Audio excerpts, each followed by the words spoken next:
Mari jemaat sekalian kita bersama-sama berdoa sebelum mendengar firman Tuhan. Bapa kami di dalam surga, kami bersyukur karena Tuhan sekali lagi mau berbicara kepada kami. Terutama mempersiapkan hati kami untuk mengingat kedatangan Tuhan yang pertama. Engkau rela menjadi manusia. Tuhan Bapa di dalam surga, kami sungguh menyadari ini adalah anugerah yang begitu besar bagi setiap kami. Sebab itu ya Tuhan, kami merindukan sabda-Mu. Berbicaralah kepada kami melalui firman-Mu. Berkati dan urapi hamba-Mu di dalam segala kelemahan. Berkati mulut bibirnya supaya boleh menyampaikan isi hati-Mu Tuhan. Menerangi hati kami, membangkitkan iman kami untuk terus mengingat anugerah demi anugerah yang sudah Tuhan berikan bagi kami. Kami siap menyambut firman-Mu di dalam nama Tuhan Yesus kami berdoa. Amin. Bapak Ibu Saudara yang terkasih di dalam Tuhan, Shalom, salam sejahtera buat kita semua. Tema kita minggu ini kita akan bersama-sama memikirkan tentang God with us, bring grace. Immanuel yang membawa anugerah bagi kita, membawa kasih Allah bagi kita. Saya rindu mengajak kita membaca Injil Yohanes pasalnya yang pertama, ayat yang pertama 14 dan 16. Demikian firman Tuhan. Pada mulanya adalah firman. Firman itu bersama-sama dengan Allah dan firman itu adalah Allah. Perhatikan saudara, firman itu adalah Allah. Ayat yang ke-14. Firman itu telah menjadi manusia dan diam di antara kita, dan kita telah melihat kemuliaannya, yaitu kemuliaan yang diberikan kepadanya sebagai anak tunggal Bapa, penuh kasih karunia dan kebenaran. Ayat 16. Karena dari kepenuhannya kita semua telah menerima kasih karunia demi kasih karunia. Bapak Ibu Saudara yang saya kasihi di dalam Tuhan, jika Natal adalah tentang pohon Natal, tentang Santa Claus, maka Natal tahun ini sungguh tidak berarti. Natal menjadi Natal yang murahan jika Natal hanyalah tentang acara, makan, dan bersenang-senang. Bapak Ibu Saudara, Natal bukan hanya sekedar sebuah acara rutin yang kita rayakan 1 tahun 1 kali. Tetapi Natal mengandung kekayaan kasih karunia Allah. Mengandung dan membawa grace yang begitu luar biasa. Natal mengingatkan kita tentang Immanuel. Anugerah yang melampaui segala sesuatu. Saudara yang terkasih di dalam Tuhan, apa arti Immanuel? Dalam perjanjian lama, Immanuel menyapa Ahaz yang lebih percaya kepada kerajaan Asyur daripada percaya kepada Tuhan yang berfirman melalui hambanya Nabi Yesaya. Dalam perjanjian baru, Immanuel itu datang kepada Yusuf yang dengan mengandalkan hikmatnya sendiri, kekuatannya sendiri, ingin menceraikan Maria, tunangannya. Saudara yang saya kasihi di dalam Tuhan, berita ini mengingatkan kepada kita, baik di perjanjian lama maupun perjanjian baru, bahwa Immanuel itu adalah sesuatu yang sangat indah luar biasa. Dia datang, dia menghampiri ketika kita tidak mengharapkan. Dia datang ketika kita tidak pernah terbersit dalam pikiran kita untuk mencarinya. Dia datang mencari kita ketika kita tidak menginginkannya. Saudara yang saya kasihi di dalam Tuhan, usaha terbaik yang dapat kita lakukan sesungguhnya tidak pernah layak untuk menyambut Natal. Tuhan Allah lah yang berkenan menghampiri kita, bahkan tinggal bersama dengan kita. Immanuel berarti Tuhan Allah menjadi manusia supaya dapat menghampiri Anda dan saya yang tidak pantas dihampirinya dan yang tidak mampu menghampiri Dia. Itulah arti Immanuel. Inilah yang seharusnya kita selalu ingat, Bapak Ibu Saudara sekalian. Kita ingat setiap kali kita memperingati dan menyambut Natal. Firman Tuhan berkata, firman itu adalah Allah. Firman itu telah menjadi manusia dan diam di antara kita. Bapak Ibu Saudara yang terkasih di dalam Tuhan, di dalam sejarah, firman menjadi manusia, ini menjadi sesuatu yang didiskusikan begitu panjang. Begitu banyak usaha manusia untuk memahami bagaimana mungkin Allah menjadi manusia dan manusia itu adalah Allah. Ini dua hal yang begitu paradok, begitu luar biasa perbedaannya. Sebab itu saudara, di dalam sejarah mencatat ada begitu banyak ajaran sesat, saudara. Ajaran sesat itu adalah ebionisme, gnostisme, arianisme, monarkianisme, sabelianisme, apoliranisme, nestorianisme, eutikisme. Bapak Ibu Saudara sekalian, mereka yang berupaya dengan kemampuan akal budinya menyelami bagaimana Allah dapat menjadi manusia dan bagaimana seorang manusia adalah Allah, menghasilkan ajaran-ajaran yang sesat di dalam sejarah. Saudara yang terkasih di dalam Tuhan, semua ajaran sesat ini tidak dapat menerima dan mempercayai Yesus sepenuhnya Allah dan Yesus sepenuhnya manusia. Secara misteri dan melampaui akal, Yesus adalah manusia sejati dan Allah yang sejati. Bapak Gereja Agustinus mengatakan ini adalah hipostatik, dui natur Kristus. Saudara, kita perlu kembali kepada Alkitab. Alkitab mengungkapkan kepada kita bahwa firman itu adalah Allah, tetapi sekaligus firman itu telah menjadi manusia. Bagaimana mungkin hal ini bisa terjadi? Saudara yang saya kasih di dalam Tuhan, saya ingin memberikan beberapa contoh yang seolah-olah bertentangan, tetapi ini adalah sesuatu yang sangat kita terima pada umumnya.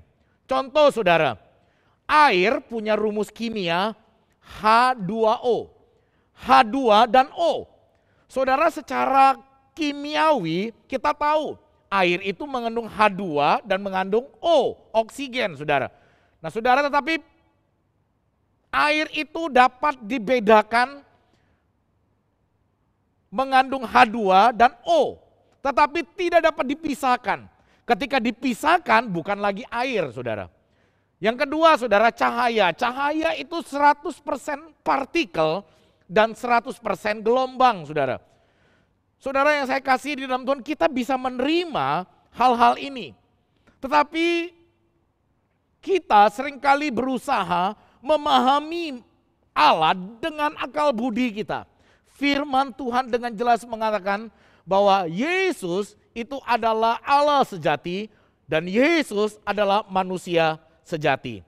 Saudara, Yohanes 1 ayat 14 berkata, firman itu telah menjadi manusia dan diam, eskenosen, berkema, bertabernakel, bersekina di antara kita. Dan kita telah melihat kemuliaannya, yaitu kemuliaan yang diberikan kepadanya sebagai anak tunggal Bapa, penuh kasih karunia dan kebenaran. Saudara, banyak ahli mengatakan bahwa latar belakang Yohanes 1:14 ini adalah kitab Keluaran. Ketika Allah hadir bertabernakel di dalam kema, sehingga umat Allah bisa merasakan Allah itu tinggal di tengah-tengah umatnya. Saudara yang saya kasihi di dalam Tuhan, kata menjadi manusia, kata menjadi kita bisa pahami di dalam dua arti saudara. Yang pertama saudara, kalau saya berkata ulat menjadi kupu-kupu, maka itu berarti pada mulanya hanya ada ulat. Dan setelah itu hanya ada kupu-kupu. Sedangkan ulatnya tidak ada lagi. Ini pengertian yang pertama dari kata menjadi. Tetapi kata menjadi juga dapat mengandung arti yang kedua. Kalau saya berkata tahun ini Yahya, penginjil Yahya menjadi seorang ayah, maka itu berarti mula-mula ada Yahya seorang suami, dan setelah itu Yahya tetap ada sebagai seorang suami, tetapi ditambahkan dengan status yang baru, yaitu ayah. Sebab itu kita bisa berkata selamat untuk Yahya sudah menjadi ayah.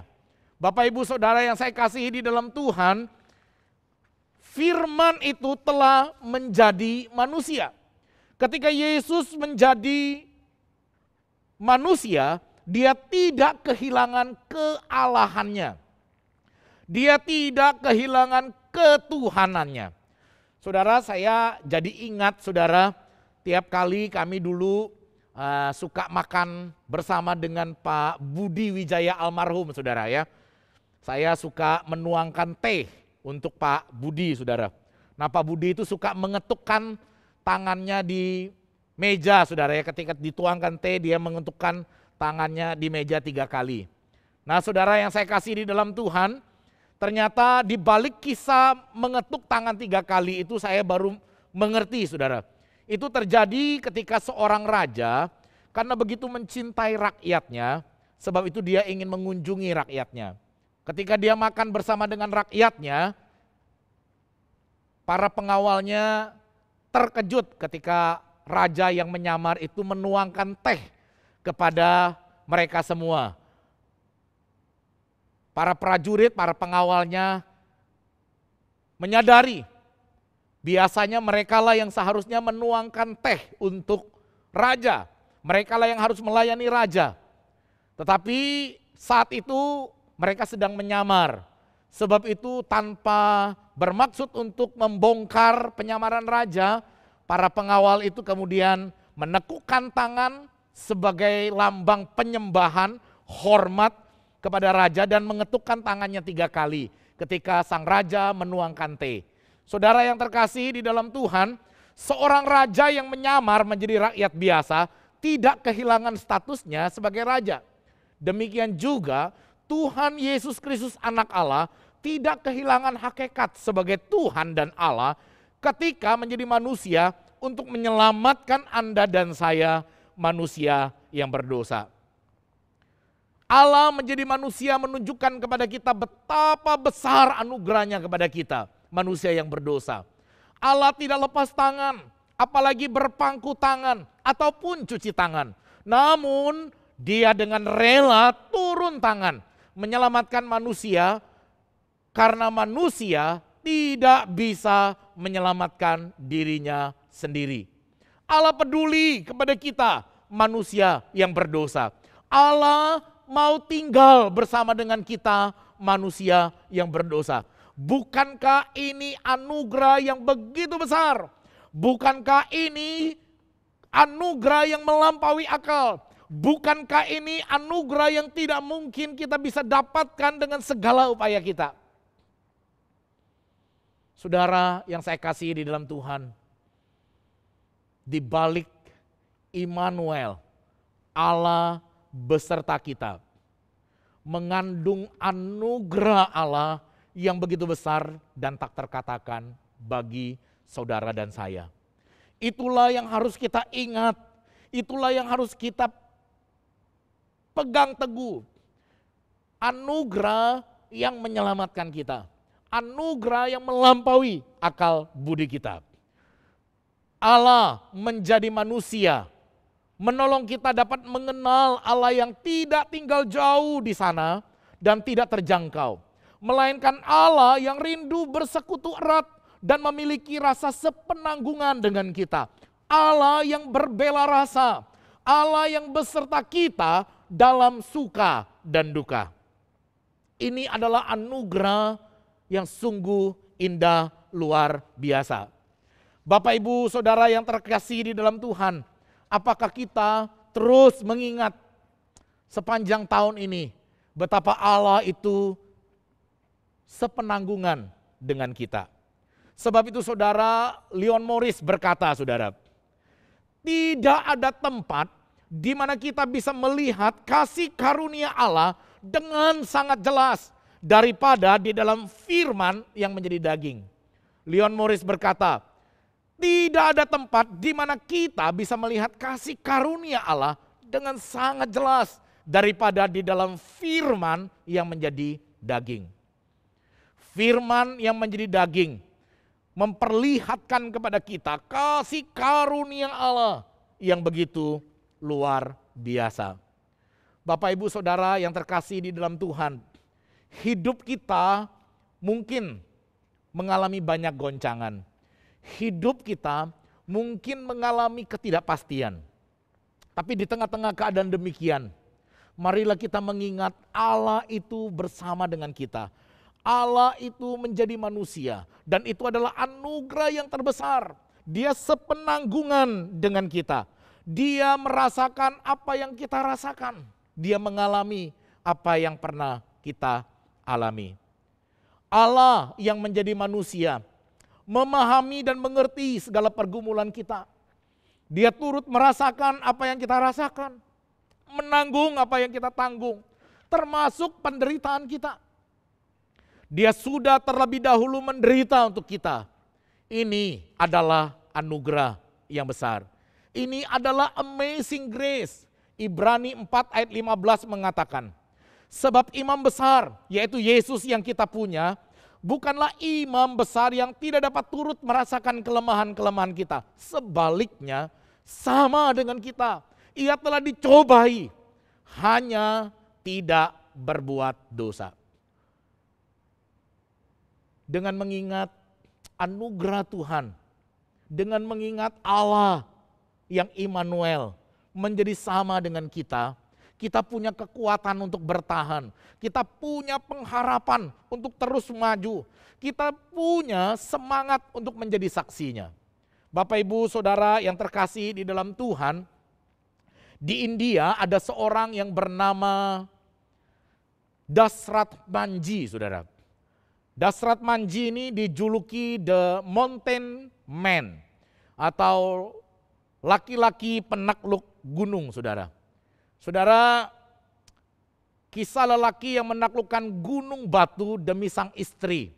Inilah kisah Manjhi, saudara. Manjhi adalah seorang yang buta huruf, saudara. Dia adalah seorang yang miskin. Tetapi dia punya seorang istri dan mereka berbahagia. Suatu kali, saudara, istrinya itu sedang hamil. Dan mereka tinggal di suatu desa yang jauh dari rumah sakit, yang dikelilingi oleh gunung, saudara. Nah saudara, suatu kali istrinya itu terjatuh, saudara.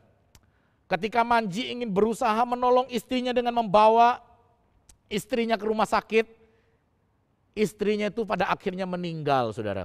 Oleh karena apa? Oleh karena gunung itu yang mengelilingi kampungnya membuat dia harus berjalan jauh, menembus perjalanan yang sulit untuk sampai ke rumah sakit.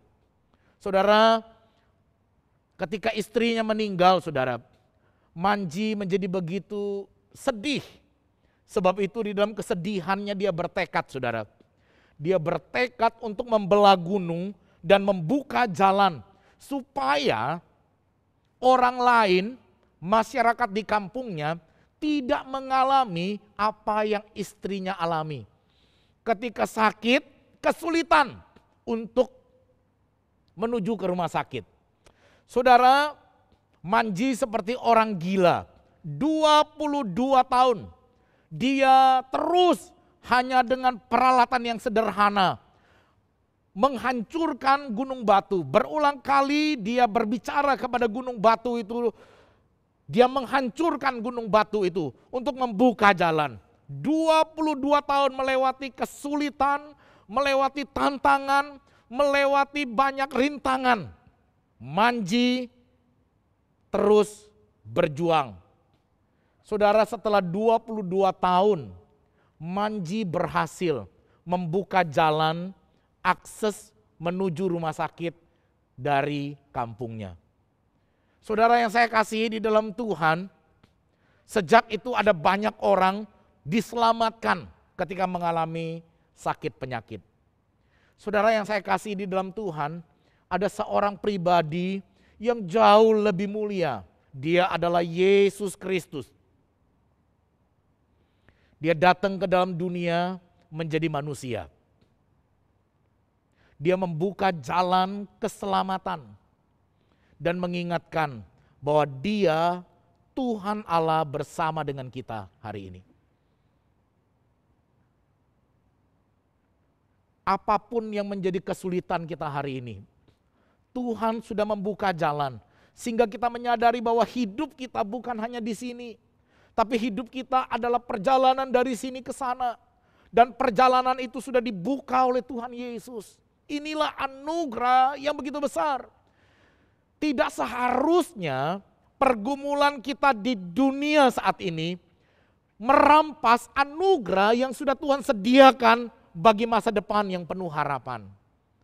Tidak seharusnya sukacita oleh karena pengharapan pada masa yang akan datang itu dirampas oleh karena kesulitan hari ini. Kenapa? Karena Tuhan Yesus sudah menjadi manusia. Dia memberikan anugerahnya buat saudara dan saya. Dan keselamatan itu sudah diberikan bagi saudara dan saya. Mari sejenak pikirkan keselamatan yang Tuhan berikan itu. Bukankah keselamatan itu jauh lebih berharga daripada kenyamanan yang hilang saat ini di tengah-tengah kehidupan kita? Coba ingat sejenak keselamatan yang sudah Tuhan bayar dengan mahal itu. Hayati itu. Bukankah itu seharusnya tidak boleh dirampas oleh kesukaran hidup pada saat ini? Saudara yang saya kasihi di dalam Tuhan, Tuhan Yesus, Allah menjadi manusia. Dia membuka jalan, pintu anugerah. Sehingga firman Tuhan katakan, karena dari kepenuhannya, kita semua telah menerima kasih karunia demi kasih karunia.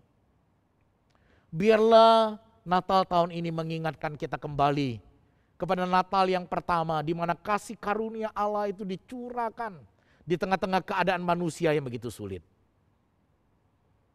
Mari kita mengambil waktu di hadapan Tuhan, menghayati akan anugerah Tuhan yang besar, menghayati akan kasih karunia dan demi kasih karunia yang Tuhan berikan bagi setiap kita. Mari kita berdoa.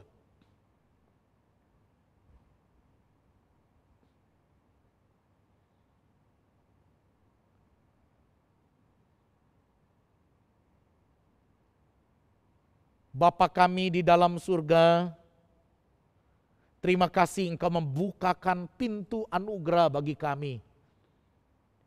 Tidak ada satupun kesalehan yang dapat kami buat untuk kami mendapatkan kasih anugerah-Mu.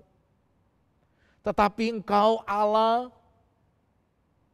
tahu apa yang kami paling butuhkan. Seringkali kami tidak menginginkan kasih anugerah-Mu ya Tuhan. Seringkali kami lupa akan kasih karunia-Mu. Kami bersyukur Natal tahun ini, di masa Advent yang kedua ini, kami diingatkan Allah menyediakan kasih anugerah yang jauh lebih baik daripada keinginan-keinginan kami. Tuhan, biarlah kami menghayati kasih anugerah-Mu, sehingga kami pun boleh membuka jalan, boleh menjadi pembuat-pembuat jalan untuk orang-orang melihat Kristus yang ada di dalam kami. Kristus Allah yang menjadi Immanuel itu. Berkati kami semua ya Tuhan. Berkatilah kami semua ya Tuhan. Kuatkanlah iman kami, teguhkanlah pengharapan kami, baharuilah semangat kami menjadi saksi-Mu. Di dalam nama Tuhan Yesus, kami berdoa. Amin.